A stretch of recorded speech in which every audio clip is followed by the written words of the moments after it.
Papa, il a l'air super bon ton pain à burger. Ce pain-là, c'est une tuerie. C'est le meilleur pain que j'ai jamais mangé de ma vie. Ah ouais, t'aurais pas une recette à nous donner? Tu veux que je te donne la recette de ce buns ultra moelleux? Bah ouais.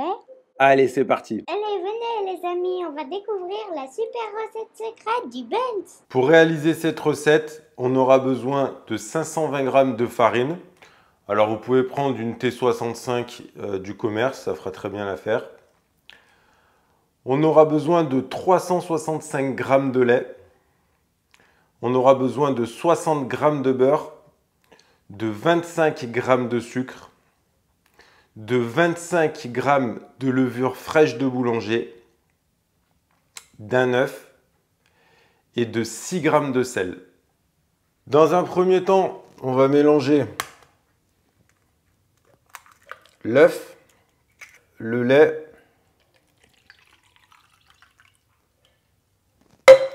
le sucre,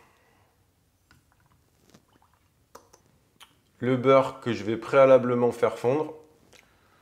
Voici.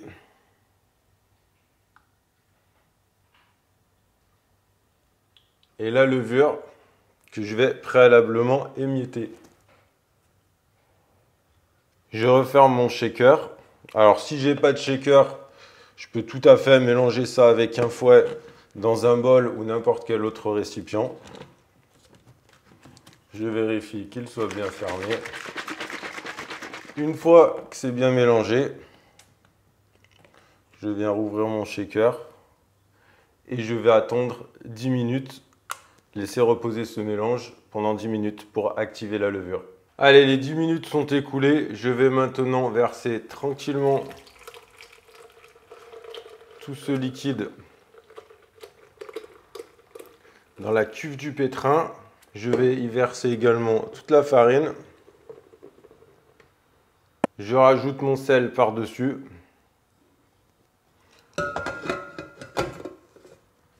Et je vais commencer à pétrir. Alors pour pétrir, je vais utiliser ce qu'on appelle la feuille du robot. C'est cet ustensile-là.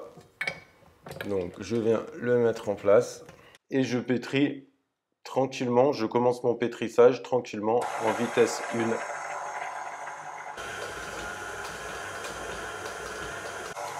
Lorsque toute la farine est bien mélangée dans la pâte, qu'il n'en reste plus, je vais passer en vitesse 3. Je vais pétrir en vitesse 3 pendant environ 5 minutes. Et je vais maintenant passer en vitesse 5 pour 5 minutes supplémentaires. On voit déjà que notre pâte se décolle bien de la cuve du robot. Donc ça, c'est plutôt une bonne nouvelle. C'est signe que le pétrissage touche à sa fin. Bon, il n'est pas encore parfait. On va attendre encore un petit peu. Allez, quand les 5 minutes sont écoulées, on va mettre un petit coup de vitesse 8, histoire de bien finir le pétrissage. Alors quand la pâte est bien décollée des bords, c'est là que le pétrissage est terminé. Donc cette opération peut prendre entre 3 et 5 minutes, suivant la qualité de votre farine et suivant comment vous avez mené le pétrissage. À ce stade, la pâte me semble plutôt bien pétrie. Je vais donc arrêter mon robot et décuver cette pâte sur mon plan de travail. On vient de sortir la pâte de la cuve de notre pétrin ou du bol de notre robot. Donc on voit qu'elle est quand même déjà bien pétrie, elle est bien lisse, elle a quand même une texture, elle se tient bien. On va donc lui faire quelques slab fold, quelques rabats pour lui vraiment bien la lisser et vraiment lui donner de la tenue.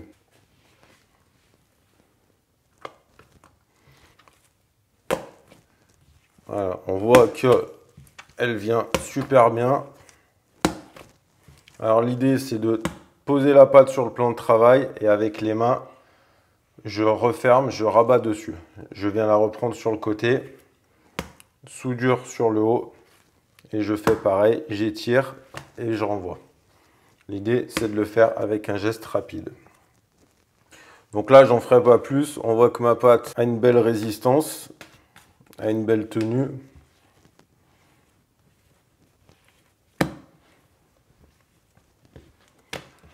Je viens bien refermer dessous. Ensuite, je prends un saladier. Donc, je vais venir poser ma pâte dans le saladier.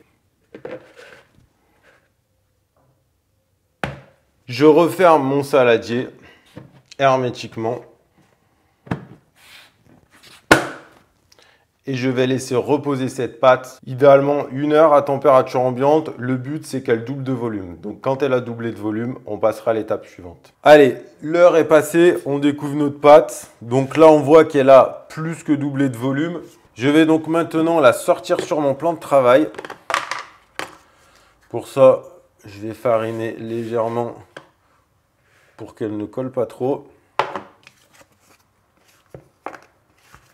Donc normalement, si votre pâte est bien pétrie, elle ne doit pas trop coller.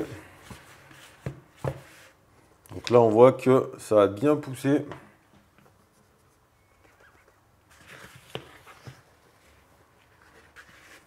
Donc là, je viens la dégazer.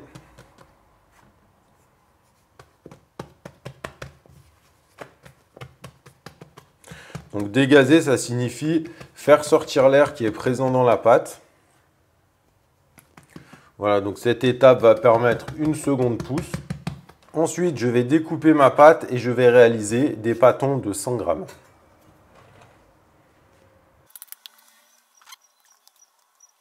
Une fois que mes pâtons sont prédécoupés en portions de 100 grammes, je vais venir les bouler un peu comme des pains à pizza. Alors ce premier boulage ne doit pas forcément être parfait. Voilà, je vais les bouler sur mon plan de travail. Et je vais leur faire refaire une petite pause. Donc là, pour bouler, je viens simplement rassembler les côtés de mon pâton. Et je viens, à l'aide de ce geste, en faisant des petites rotations sur mon plan de travail, lui donner une forme ronde. Une fois nos petites boules réalisées, alors je le répète, ce n'est pas le boulage définitif. Je viens couvrir mes pâtons. Alors j'utilise mes bacs à pâtons. Voilà, je les couvre. On va les laisser reposer encore 10 minutes. Je recouvre également les suivants.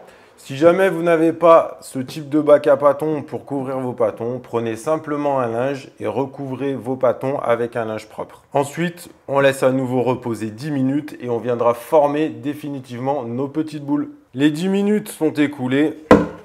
Je viens découvrir mes boules. Donc cette étape va consister à bouler de façon définitive. Donc on essaye de garder une forme bien lisse, un peu comme celle-là. Alors, si ça colle, on peut éventuellement mettre un petit peu de farine. Ça contribuera à bien lisser les petits pains. Et pour bouler, je vais donc simplement faire ce geste.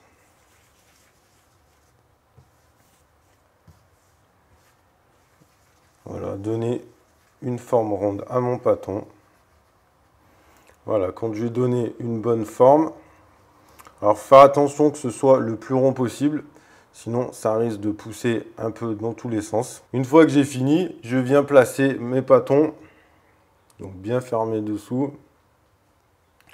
Je viens poser mes pâtons sur du papier sulfurisé. Alors ce qu'on fait, on va essayer de les espacer un peu du bord parce qu'ils vont gonfler. Voilà, de cette manière.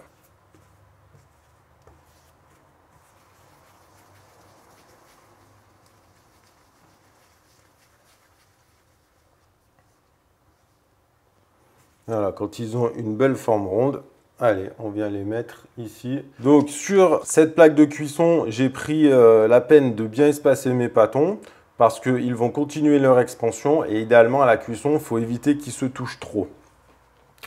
Ensuite, je viens prendre un torchon qu'on vient mettre dessus. Donc ça, c'est une toile de boulanger. Je viens recouvrir mes pâtons pour pas qu'ils ne sèchent. Je vais les laisser pousser environ 1 heure. L'idée, c'est encore une fois qu'ils viennent doubler de volume. Nos pâtons ont doublé de volume. On va les découvrir dans quelques instants. En attendant, on va préparer la dorure. Et ensuite, on va venir recouvrir, je dirais, réaliser un topping sur nos buns avec ces graines de sésame complètes. Donc pour réaliser cette dorure, j'ai besoin d'un œuf.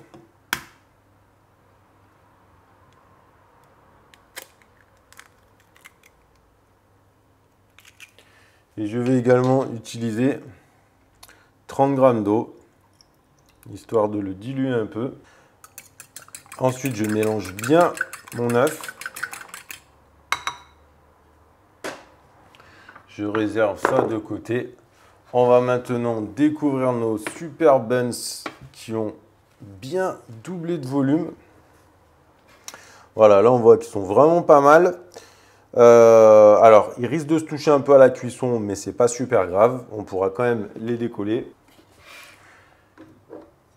Donc là, je vais m'aider d'un pinceau en silicone pour bien recouvrir les buns.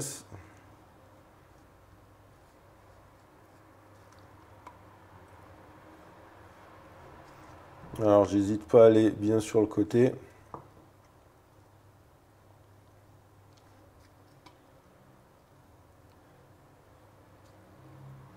Alors, je peux, si je le souhaite, le faire en 2 couches. Donc, je mets la première. Je laisse légèrement sécher. Allez, je viens passer maintenant la deuxième couche sur mon premier buns. L'intérêt de mettre 2 couches, c'est qu'on aura une plus jolie coloration à la cuisson. Et là, tout de suite, sans attendre, je viens mettre mes petites graines de sésame.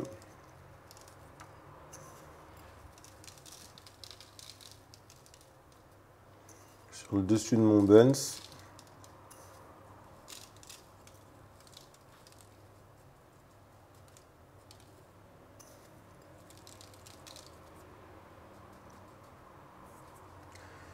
Je vais répéter cette opération avec tous les autres.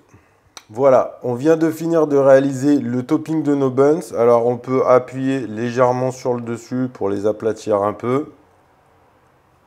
Et on va maintenant aller les enfourner dans mon four préchauffé préalablement à 190 degrés. Donc allez, c'est parti.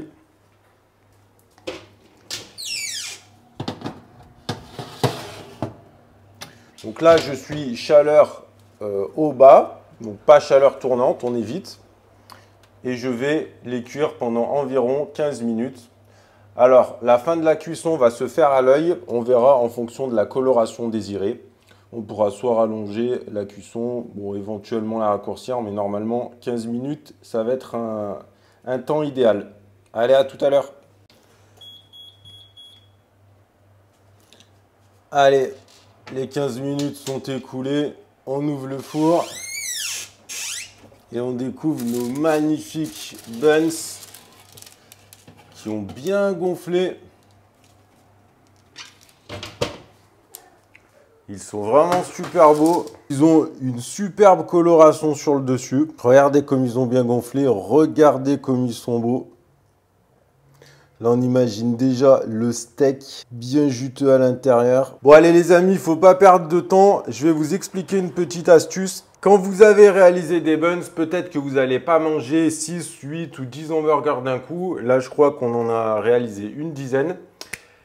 L'astuce, c'est comment congeler ces buns pour les conserver moelleux parce que cette recette, c'est pour faire des buns moelleux. Donc, dès la sortie du four, je prends une feuille d'alu. Je prends mon buns tout chaud. Donc là, on voit qu'il est vraiment moelleux. Et je l'enferme dans l'alu. Et je vais le laisser refroidir comme ceci avant de le mettre au congélateur. Hop. Voilà. J'attends qu'ils refroidissent. Une fois qu'ils sont froids, je les mets dans du papier, dans un film plastique, un papier cellophane. Et ensuite, je peux les congeler. Pour les décongeler, écoutez bien parce que je ne vais pas montrer toute la manipulation. Vous les sortez du congélateur, vous enlevez le papier plastique, le film plastique, vous le remettez dans de l'alu et là, vous pouvez les mettre 15 minutes au four à 180 degrés environ. Avec l'alu ? avec l'alu. Regardez bien ce moelleux, les amis. Les buns les plus moelleux que je connaisse. Voilà, si vous kiffez les buns moelleux, bah, c'est vraiment cette recette qu'il vous faut. C'est incroyable. J'ai déjà mangé des burgers avec. Je peux vous dire, ils sont inégalés. La meilleure recette pour des buns hyper moelleux. Ça change un peu de la pizza. J'espère que malgré tout, vous aurez kiffé cette super recette de buns. En tout cas, moi je les adore. Je vous conseille de les essayer. C'est pas très compliqué. Vous pouvez faire plaisir à vos amis en réalisant des burgers avec ce type de buns. Donc si vous avez kiffé, comme d'hab, vous likez bien ma vidéo. Abonnez-vous à ma chaîne si vous n'êtes pas encore abonné. Partagez cette vidéo un max autour de vous pour régaler le maximum de personnes. En attendant, moi je vous dis à bientôt dans une prochaine vidéo. Ciao!